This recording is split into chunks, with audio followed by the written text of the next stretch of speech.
palaces are the bricks and mortar embodiment of what it means to be royal. And prestige. To see it is to believe it. It's a veritable feast for the eyes. Packed to the rafters with incredible secrets. From royal courtship to royal births to royal marriages and scandals, the palaces have played host to all of that. In this series, we step beyond the Golden Gates. We all want to see inside the palace walls. You feel as if you were being let into a secret world. Learn how the stunning buildings were constructed. This is a mad, eclectic vision of one man. Windsor was built to do battle. It's best not to get locked in one. You don't know when somebody's going to come and let you out. Unveil their spectacular artworks. The royal collection is simply stunning. The story of the tiara is like a spy mystery. We can only imagine how excited the Queen must have been. Delve into their gruesome histories. Frankly, if you're going to cut the head off a king, it's got to be done in a palace. And revisit recent events that have shaped the modern royal family. I could see that his legs were trapped. Camilla was one of the most unpopular women in the country. To see those images of the castle in flames, there was an emotional impact for the nation. This is The Secrets of the Royal Palaces.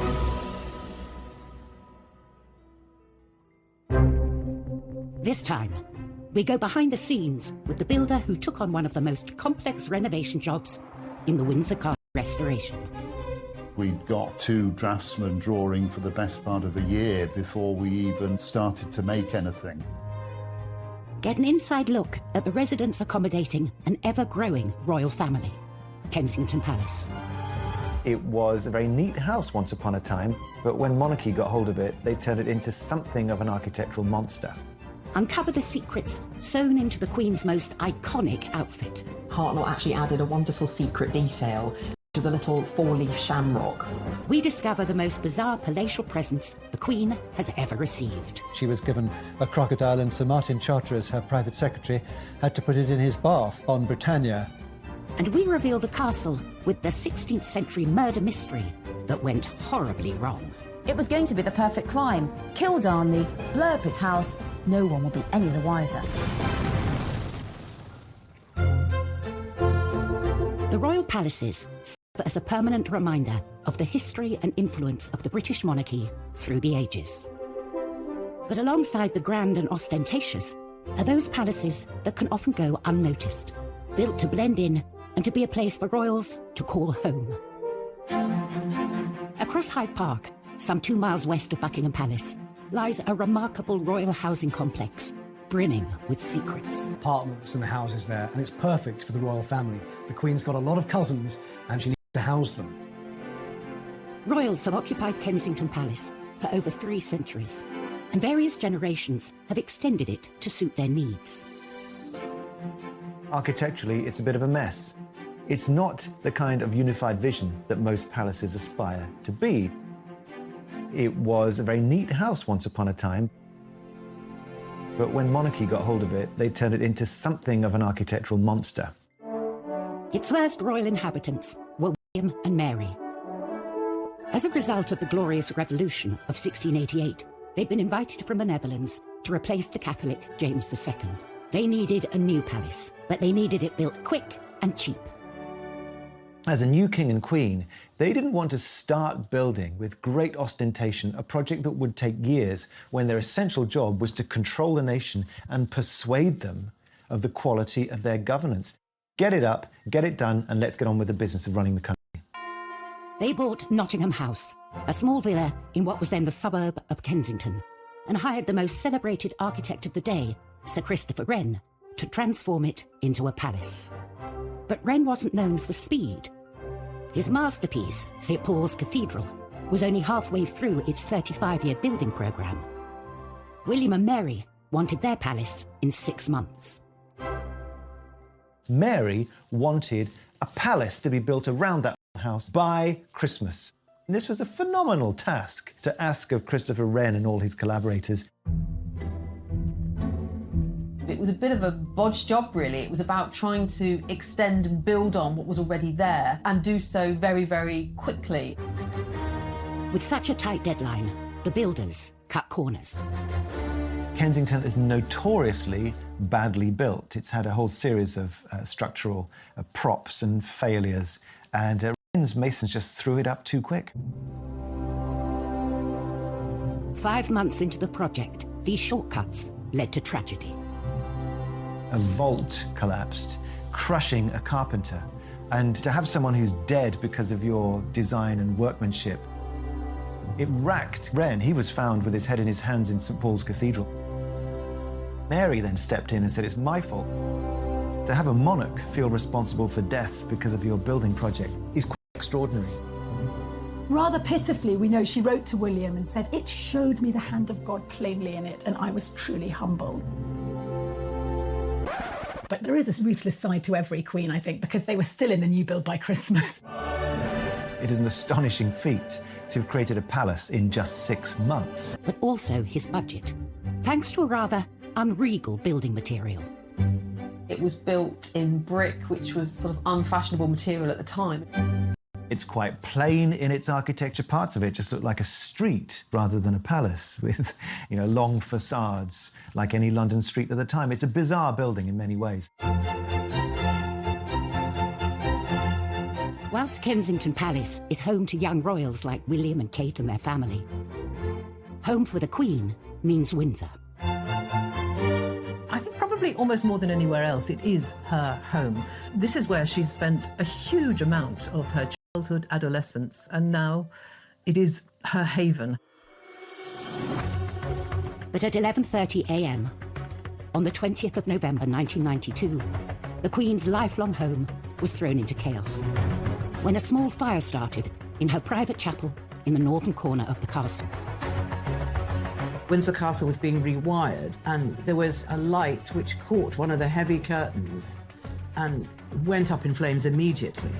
And within minutes, the blaze had taken hold. In total, 225 firefighters were called to the scene, with 36 vehicles battling to save the palace. It could be seen for miles and miles around, and of course it seemed like there was a symbol of the monarchy burning.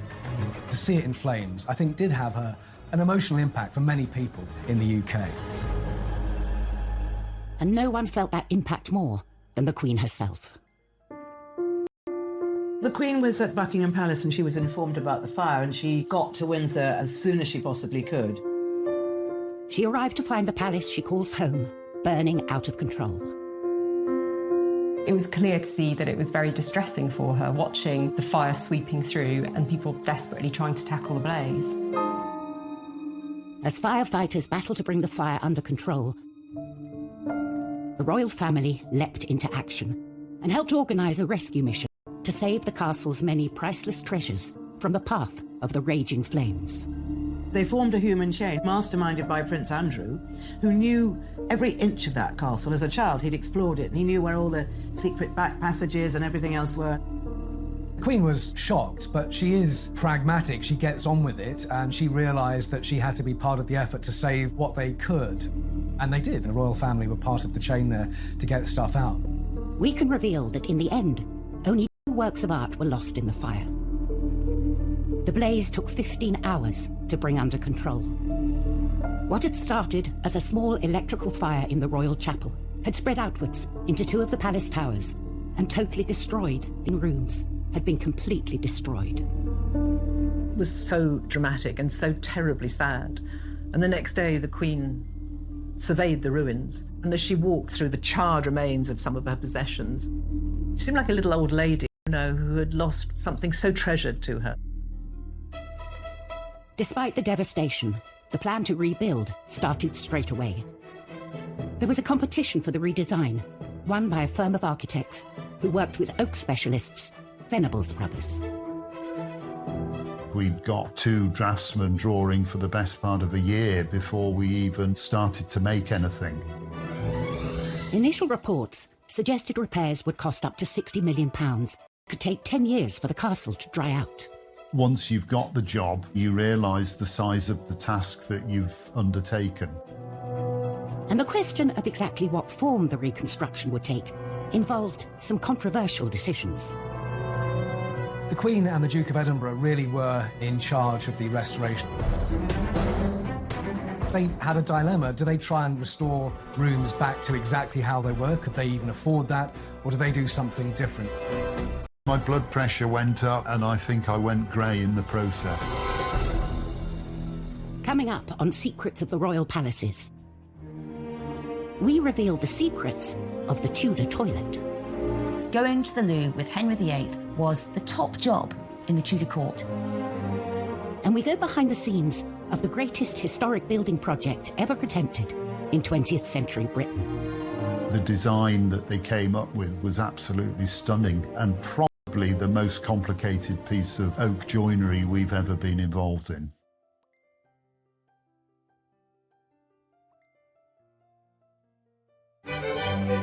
Refurbishing royal palaces is a time-honoured tradition as young royals set up their homes.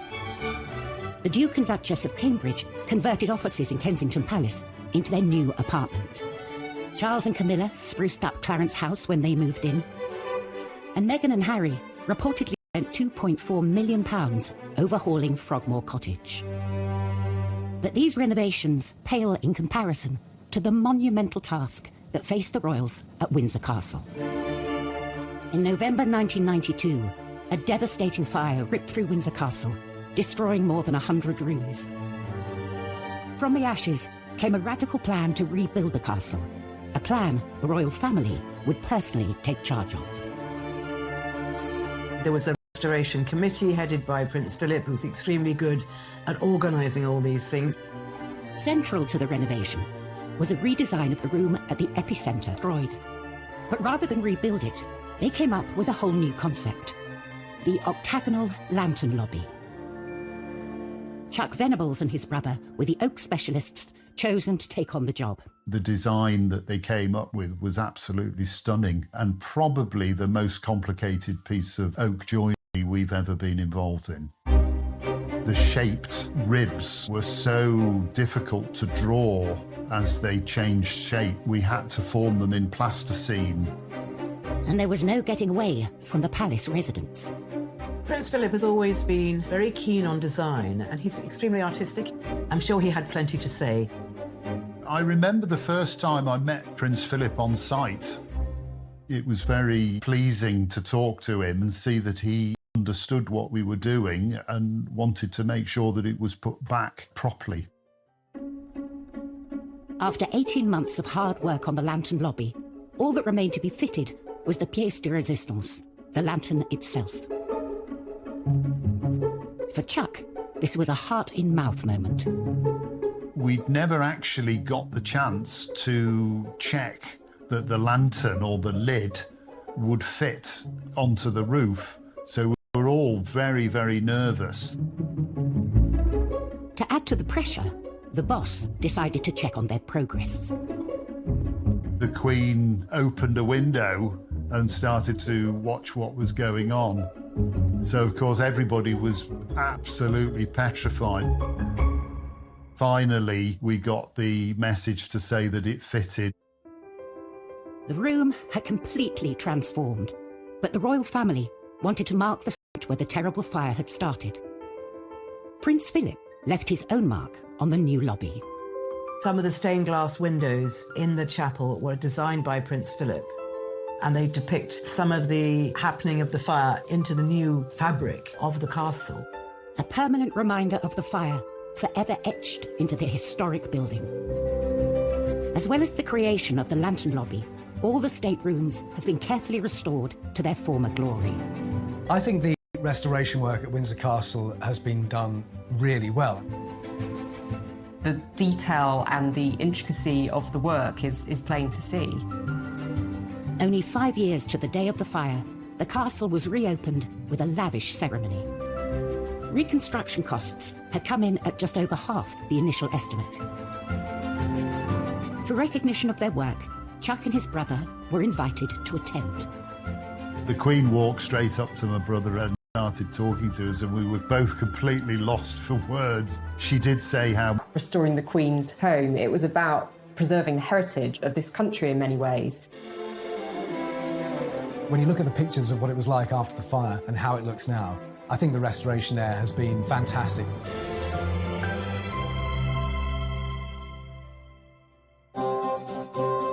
From the glitz and showmanship of a palace stateroom to the rather less glamorous, but no less essential, palace toilet. Every castle needs them, but in the past, royal toilets have held some extraordinary secrets. At Buckingham Palace, the Queen and her entourage have access to 78 modern bathrooms. In the time of Henry VIII, what you did in the privy said a lot about you. Henry VIII's court numbered around 1,000 people, from nobles to servants, and they created the most huge Tudor mountain of human waste you can imagine. And that's why so often Henry VIII was always moving palaces. He moved between Whitehall, Richmond, Hampton Court, Windsor Castle, so that one poor palace could have some time to be clean. And also in the summer, he went off to nobles' houses, so they had to sort out all his big, dirty, waste-creating court. And apparently within a couple of days of the palace being filled by the courtiers, already the walls were black, it was sooty, it was grimy, and there was lots of unwashed bodies. But the worst of all was the human waste. Let's face it, Henry VIII, he liked those giant royal banquets every night, those Tudor meat feasts, and next morning it was one massive rush for the Tudor loo, and it was often called the Great Easement. And there was a real hierarchy of the toilet at Henry VIII's court. For the poor people, they had a group toilet, 14 or so people going to the loo together, and it was a bit like sitting together on a tube train, and all the waste fell into the moat, so it wasn't really very hygienic. The worst job of all was the royal gong scourer, or the royal toilet cleaner, all day long cleaning up toilets. The next one was the aristocracy, the nobles. They used private lavatories. At the top was Henry himself, who had a velvet box that travelled with him. And when Henry used his royal box, he was attended by what was known as the groom of the stool to help him onto the loo, and also any ablutions that might be needed while Henry was using the toilet. This job got more and more difficult as every man wanted to be the groom of the stool, because you got to talk to the king one-to-one in his intimate moment, and you could tell him what your family wanted in terms of money. So going to the loo with Henry VIII was the top job in the Tudor court. Lucky, lucky you. Henry VIII's vast appetite for food was matched by his appetite for ostentatious palaces, and he wasn't the only one. King George I was out to impress with his extravagant interior design decisions. Kensington Palace was created by Sir Christopher Wren by extending and redesigning Nottingham House. It was done on a budget and in a hurry. From outside, it looks unremarkable, but within its walls lies another world. Once inside, you must think, so this is what it is. This only reveals itself to those privileged enough to come inside. It is a hidden labyrinth of diverse and, on occasion, wonderful rooms. These extraordinary interiors came about during the reign of King George I. Finding Kensington very agreeable, George decided against a dramatic remodelling. Instead, he opted to create the illusion of grandeur through some clever painting. Controversially, he hired painter William Kent, who'd never worked on a royal palace before. I think the choice of William Kent is interesting. He undercuts the royal painter by several £100s. And he's an outsider. He's a sign painter from Yorkshire. George's gamble on Kent paid off. For the last 300 years, visitors to the palace have been immediately immersed in the colourful world of the Georgian court. Kent, by 1724, had turned Wren's boring old wooden panelled staircase into a trompe-l'oeil, a trick of the eye feat of mural painting, in which you have a great arcade with all of the characters of court in their extraordinary dress. There are over 40 from the court, and one of them is Kent himself. He shows himself with his mistress. The lively scene also includes some of the lowlier members of the court. Mehmet and Mustafa were Turkish prisoners of war who became trusted servants to George I. Mehmet was the only person who was to look after his piles, so that's a particular badge of honour. And you'll also spot Peter the Wild Boy, a child who was found wild foraging in the woods in George I's native Hanover. It's always been a bit of a game. Who were these players on the walls? And you can, of course, go and see them today and try and work it out for yourself. George now had rooms fit for a king, but Kensington Palace presented another problem. There was no room to accommodate his mistress, Melis. Stick-like character was known as the maypole. The maypole had to have new accommodation, so the masons arrived, the brickmakers, and up was thrown a new courtyard for her accommodation. With her self-contained apartment complete, the king would visit the maypole, regular as clockwork, between 5 p.m. and 8 p.m. every day. In many ways, I suppose George I might be said to be a king who had his cake and wanted to eat it. So the layout, I guess, reflects this rather self-indulgent character of George. The creation of this courtyard is just another element thrown up in Kensington in a long series of revisions and afterthoughts and immediate needs. It was a labyrinth. Later generations have made good use of George's additions to Kensington Palace. In 1981, Charles and Diana moved into the same building that had been home to the maypole. After Diana's death, the apartments were converted into office space and staff quarters, and haven't had a royal resident since. Coming up in Secrets of the Royal Palaces, we reveal the strange practices that went on in the Kensington Palace orangery. Queen Anne ended up using it as the place where she performed the age-old practice of touching for the Queen's evil. And we reveal the mysteries behind the Holyrood Palace murder. It gets a bit Cluedo, really, because beside Darnley was a chair, a rope, a knife, and 2 dressing gowns. What was that for?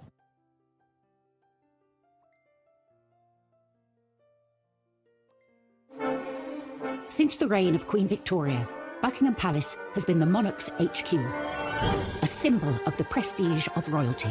But that celebrated reputation was brought into question when one particular monarch moved in. Victoria's promiscuous son Bertie is known to have accommodated dozens of mistresses during his time at Buckingham Palace. So, Edward VII, he was Mr. Mistress. Let's put it that way. There was mistress after mistress. He was known as Edward the Caresser because there were so many of them. And in Europe, well, that's when Bertie indulged himself with courtesans and the best ladies of the night. There is in Paris a special chair he used. It's the weirdest looking thing you can imagine. You sort of look at it thinking, how on earth did he use that? It was because, by this point, he was hugely fat. So he basically used this chair for him to sit on and at least one lady beside him, probably 2. They had to do all the work and he just sat there. The Playboy Prince of Wales became king in 1901 and took up his position at the grand and sophisticated Buckingham Pit with all the girls and finally focus on his long-suffering wife, Queen Alexandra. But that wasn't the case. He just carried on with the mistresses, and one he particularly let go of was Mrs. Alice Keppel. And what a coincidence, because she is actually the great-grandmother of Camilla, Duchess of Cornwall. Well, certainly Alice Keppel was a very successful mistress to Edward VII. He was always devoted to her, even though there were other ladies around. And the king had a very short reign because he was pretty old and pretty ill when he came to the throne. And when he was finally dying, Alice was brought to his deathbed. I mean, unimaginable. Apparently the Queen allowed this. The deathbed at Buckingham Palace should be so dignified, so solemn. And Alice gets hysterical, shouting, "What's going to become of me? Me!" and gets hustled away because of all the hysteria. I think the biggest rebellion Edward VII could ever make against Victoria and her vision of the moral monarchy was to have his mistress at his deathbed in Buckingham Palace. Buckingham Palace, like many others, belongs to the Crown, passed on from one monarch to the next. With so many palaces to their name, it's up to the monarch to decide who lives in them. There's one palace that's proved incredibly popular with the family and houses more royals within its walls than any other. Kensington Palace. For over 300 years, it's been something of a royal housing estate. Kensington Palace is one of the most populated palaces and also one of the most popular palaces with the royals. You've got the Cambridges at Apartment 1A, Princess Eugenie and her husband Jack Brooks back there, and the Gloucesters. I mean, the royals are very much packed in to Kensington Palace. It's like a little royal village in the centre of Kensington. Over the centuries, the palace has been altered to accommodate the extended royal family. But its most impressive building wasn't built for a royal. Its purpose was to grow fruit trees in. The orangery was commissioned by Queen Anne in 1704. It was all about housing her exotic plants, in particular her citrus trees. She was very worried that they were going to get frostbite. But, you know, being a queen, she didn't just stick up a greenhouse. Anne instructed that her orangery should be both functional and beautiful. What she managed to achieve there was something harmonious, beautifully organised, very clearly functional, purposeful. It had ducts made of brick underneath the floor so that hot air would be swept in and would allow these oranges and citrus to grow throughout the winter. The interior had fine plasterwork, the exterior very beautifully modelled brickworks. It's a building designed to be seen. Costs for the orangery more than doubled during construction. Inside, to see it is to believe it. It's absolutely delightful. It's a veritable feast for the eyes. So lovely was Queen Anne's new orangery that she found it too good to use only for gardening. She ended up using it as a ballroom and also as the place where she performed the age-old practice of touching for the Queen's evil. The Queen's evil was a name given to a disease called scrofula, which affects the lymph glands, and you have a swollen neck. That's the main symptom. And it's thought that it could be cured by contact with monarchs, because they are God's appointed on earth. The orangery presented the perfect location for Anne to meet with the sick without inviting them into her home. You can actually go present yourself with your ailment and she would, heal you, make you better simply by being a queen and touching you. The Hanoverian monarchs that followed Anne had little interest in curing the sick. They turned the orangery into a party venue, which it still is to this day. With the likes of Simon Cowell hosting star-studded parties and hotel heiress Nicky Hilton holding her wedding reception there, the Palace Orangery is as fashionable as it ever was. From parties to the young royals choosing to make Kensington their home, it's a palace that will be forever linked with the trendy and chic side of royal life. But for other royal palaces, their reputations have been forged out of dark and sinister secrets. Holyrood Palace in Edinburgh is stained by the turbulent reign of Mary Queen of Scots. 1567, the 10th of February, there is the biggest murder mystery in Scottish royal history. Central to this whodunit is Lord Darnley, Mary's deceitful and often estranged second husband. Lord Darnley is recuperating from an illness, possibly syphilis. He's in a house just by the city walls, and late one night there was a massive explosion. This huge explosion that rocked all Edinburgh woke Mary up in Holyrood House, and Darnley's house had been entirely blown up. It was going to be the perfect crime. Kill Darnley, blow up his house, no one would be any the wiser. But Darnley managed to escape. And there's an amazing map drawn by the spies at the time that show you exactly what happened. Darnley managed to get away to the nearby orchard. And there he is found dead with his servant. And now it gets a bit Cluedo, really. Because beside Darnley was a chair, a rope, a knife, and 2 dressing gowns. What was that for? Well, what we think happened is that Darnley heard the dagger with him to stab and the dressing gown because he was just wearing his nightshirt, as was his servant. So, you want to be a bit more dressed when you're fighting off some baddies. But the ruffians were too quick for him. They smothered him and his servant in the orchard, and then they all ran off. Mary Queen of Scots was herself suspected of the crime. Years later, the murder of Darnley was still being blamed on inhabitants of Holyrood House. During the Victorian period, the maids said to visitors that there was a Darnley bloodstain, and they used to charge visitors a couple of pennies to go and look at this Darnley bloodstain, but actually they'd put it on themselves. So if you ever go to Holyrood House and you're offered a chance to see the Darnley bloodstain, it's going to be made out of red food colour. Tourists still flock to Holyrood today for a closer look at the palace's fascinating secrets. 400 miles south of Buckingham Palace, the grand staterooms entice visitors from around the world when they're open to the public every summer. A chance to witness firsthand the iconic riches housed within.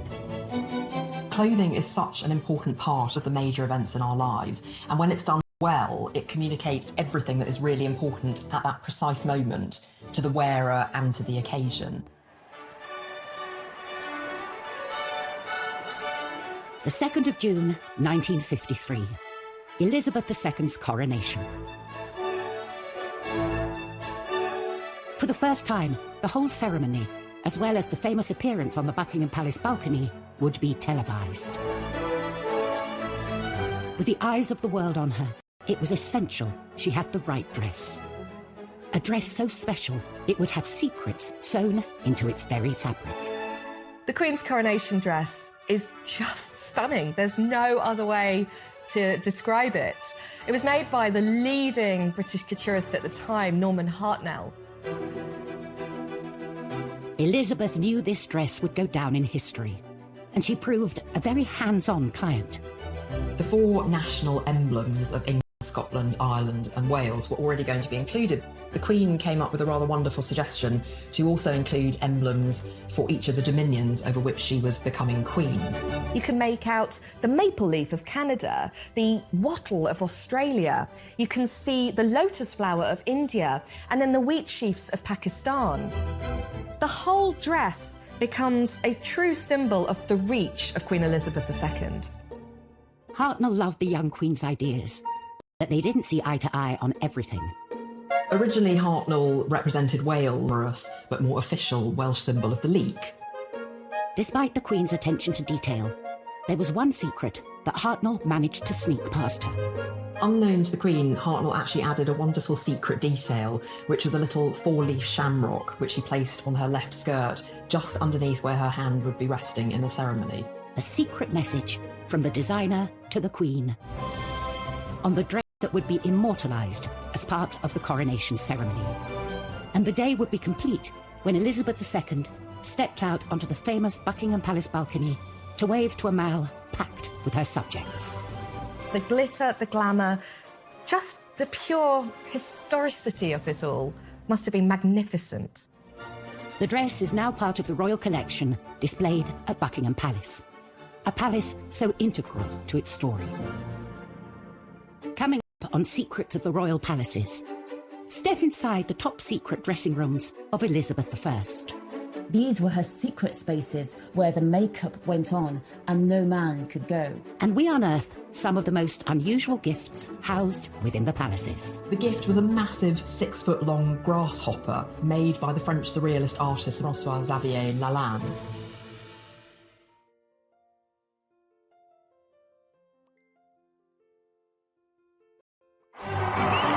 Throughout history, royal palaces have been the site of official ceremonies and royal duties.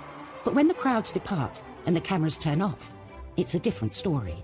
They become spaces where the monarch can put their feet up and truly be themselves. Space one particular queen would have been very grateful for.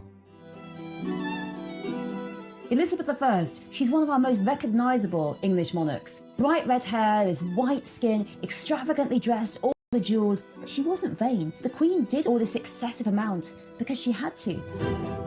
Her image was so vital to her. She knew that people had to see the Queen as majestic, as perfect, as healthy. Because if the Queen wasn't beautiful and healthy, it was thought that the kingdom wouldn't be beautiful and healthy. Protecting and preserving the regal image of the Queen became a top secret operation.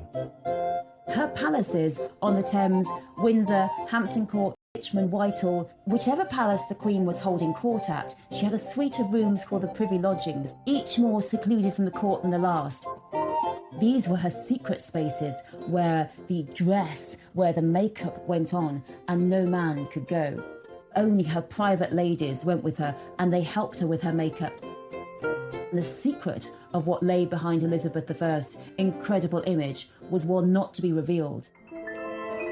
Elizabeth's makeup was white in the skin as a kind of face mask, came from what's known as Venetian ceruse, made of lead and vinegar. And on top of this, she wore a rouge, which was lead carbonate and lead hydroxide. And then she had these lipsticks made from ground alabaster. So she was ingesting all this toxic material through the skin. And we know now that these caused all kinds of side effects, digestive effects, insomnia, headaches and respiratory problems.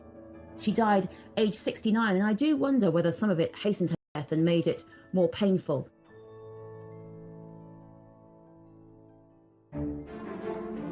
Whilst monarchs through the ages have felt the pressure and politics of keeping up with royal expectations, it's certainly a job that comes with some impressive perks. Gifts are part and parcel of being a royal.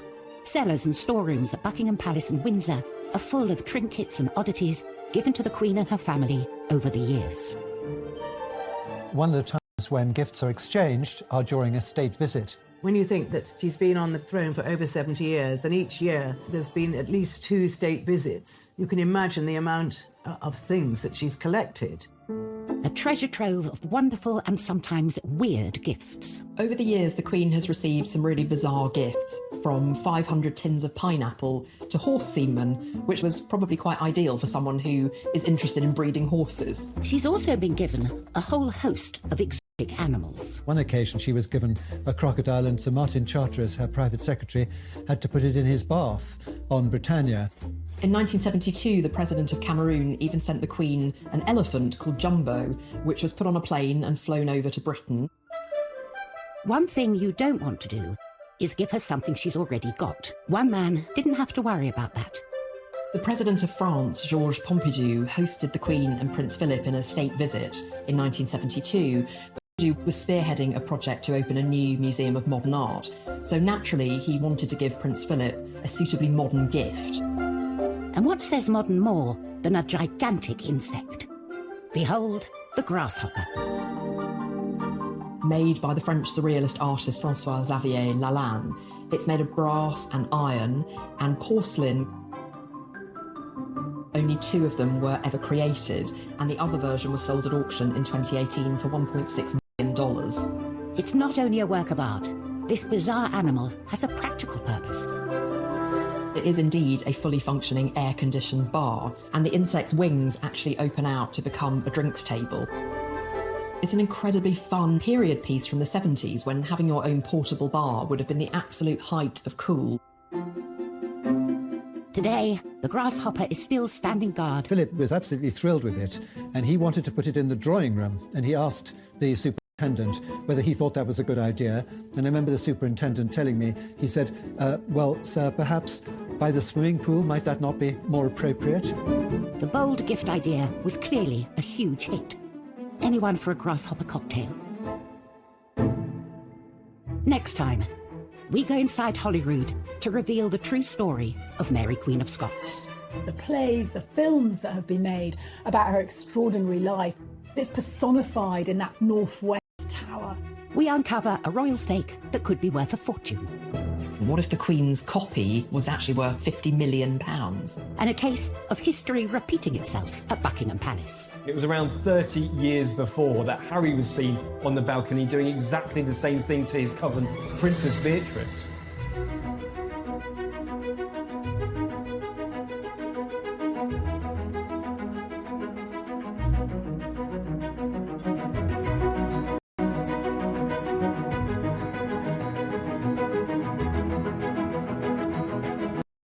Get it done, and let's get on with the business of running the country.